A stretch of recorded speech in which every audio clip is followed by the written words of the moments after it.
Hello everyone, welcome you all on my YouTube channel stock market scholar. मेरा नाम है विपिन और आज मैं बात करने वाला हूं एक ऐसे स्टॉक के बारे में जो आजकल बहुत ज़्यादा चर्चा में चल रहा है।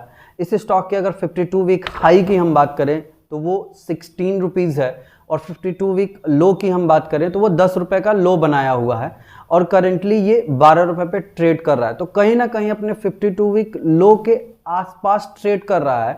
आप 52 वीक हाई और लो देख के आप अंदाज़ा लगा सकते हैं मैं किस स्टॉक के बारे में बात कर रहा हूँ। मैं बात कर रहा हूँ यस बैंक के बारे में। अगर इस बैंक के बारे में बात किया जाए तो कहीं ना कहीं बैंक बिल्कुल पूरी तरीके से डूब चुका था। बीच में अगर गवर्नमेंट एसबीआई को लेके नहीं आई होती तो ये बैंक फिर से रिवाइव नहीं कर पाता। रिवाइविंग स्टेज पे है और ये स्टॉक चर्चा में इसलिए आ रहा है क्योंकि ऐसा सुनने में आ रहा है कि जो एफआईआई हैं कहीं ना कहीं इसमें 5 से 10% स्टेक बाई करने वाले हैं और अगर फॉरेन इंस्टीट्यूशनल इन्वेस्टर्स अगर इस बैंक में अपना होल्डिंग इंक्रीज करते हैं तो ये एक अच्छा साइन है स्टॉक के लिए। और कहीं ना कहीं यस बैंक को अगर रिवाइव करना है तो यस बैंक को फंड की नीड है। एसबीआई ने अच्छा खासा फंड इसमें 30% स्टेक बाई किया था तो अच्छा खासा फंड उस टाइम पे मिला हुआ था, लेकिन फिर भी इस अगर बैंक को देखा जाए तो इस समय भी इसमें फंड की काफ़ी नीड्स है क्योंकि इनके पास अगर आप देखेंगे तो जो बोरोविंग्स है वो बहुत हाई बोरोविंग्स है इनके पास। एसबीआई उस टाइम पे 15,000 करोड़ दिया था और अगर एफआईआई इसमें 5 से 10% स्टेक बाई करते हैं तो ये यस बैंक कहीं ना कहीं क्यूआरपी लाने के लिए सोच रही है। हॉट सिनारियो क्रिएट कर दिया है यस बैंक। इसमें बहुत सारे लोगों को होल्डिंग्स हैं ऑलरेडी और अगर बात किया जाए यस बैंक की तो बहुत सारे रिटेल इन्वेस्टर या एचएनआई की हम बात करें, बहुत सारे इन्वेस्टर्स को ये बर्बाद कर चुका है, बहुत लोगों का पैसा वाइप्ड आउट कर चुका है। क्योंकि अगर इस स्टॉक की अगर प्राइस परफॉर्मेंस की आप बात करोगे तो पिछले 3 साल में इस स्टॉक में 95% से करेक्शन देखने को मिला है। 95% से इसका शेयर फॉल किया है, मतलब 100% किसी का कैपिटल ये पूरा निगल गया अगर इस स्टॉक की बात किया जाए। वहीं पिछले अगर 1 साल की हम बात करें तो इसमें 10% से करेक्शन देखने को मिला है और पिछले अगर हम 1 महीने की बात करें तो लगभग 5% से करेक्शन देखने को मिला। वहीं पिछले 3 महीने की भी बात करें तो इसमें 10% से इसके स्टॉक्स फॉल किए हैं और करंट टाइम में आप देखेंगे कि ये 12 रुपये पे ट्रेड कर रहा है। इस वीडियो में हम कंप्लीट यस बैंक के फाइनेंशियल और उसके फंडामेंटल्स को देखेंगे ताकि हम ये अंडरस्टैंड कर पाए कि इन फ्यूचर में क्या इसमें पोटेंशियल है कि ये फिर से रिवाइव कर पाएगा या इस स्टॉक में एंट्री लेने के लिए अभी सही टाइम है कि हमें और वेट करना चाहिए। इन सभी बातों को एक एक करके हम डिस्कस करेंगे, बने रहिएगा वीडियो के एंड तक। चलिए इसके फाइनेंशियल्स को हम देखते हैं।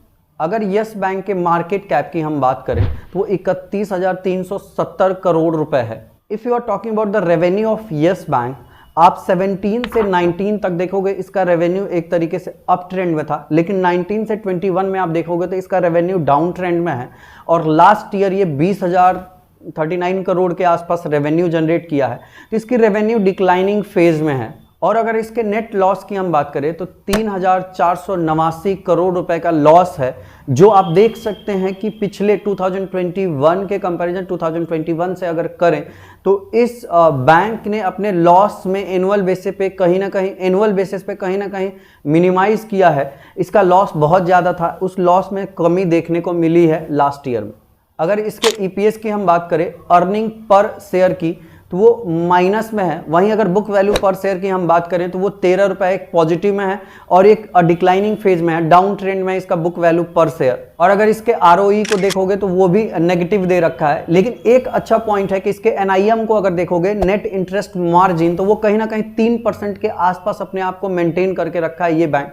एनआईएम का मतलब होता है कि कोई भी जो बैंक होता है वो पब्लिक के सरप्लस फंड से ही ऑपरेट करता है। हमारे पास जो सरप्लस फंड होता है वो हम बैंक में जमा करते हैं और उस पर कुछ हम रिटर्न एक्सपेक्ट करते हैं, जैसे सेविंग पे 3% के आसपास इंटरेस्ट। बैंक इस सरप्लस फंड को नीडी पर्सन्स को मनी लैंड करता है और उनसे हाई इंटरेस्ट चार्ज करता है। दोनों के डिफरेंस को ही एनआईएम बोलते हैं। नीडी पर्सन से इंटरेस्ट बैंक कलेक्ट करता है और हमने जो डिपॉजिट्स किया है उस पर हमें इंटरेस्ट पे करता है। इन दोनों के डिफरेंस को ही एनआईएम बोलते हैं और वो 3% पे आप देखेंगे पिछले 4-5 सालों से ये एक मेंटेन करके रखा हुआ है। इसका आरओई अगर हम देखें तो लास्ट ईयर -13% का था। अगर 2020 आप देखेंगे तो यस बैंक के लिए डार्क ईयर बोला जाएगा। नेट लॉस इतना ज़्यादा, इसका आरओई आप देखेंगे -68% का था। अगर यस बैंक के होल्डिंग पैटर्न्स की हम बात करें तो प्रोमोटर्स के पास कोई स्टेक नहीं है।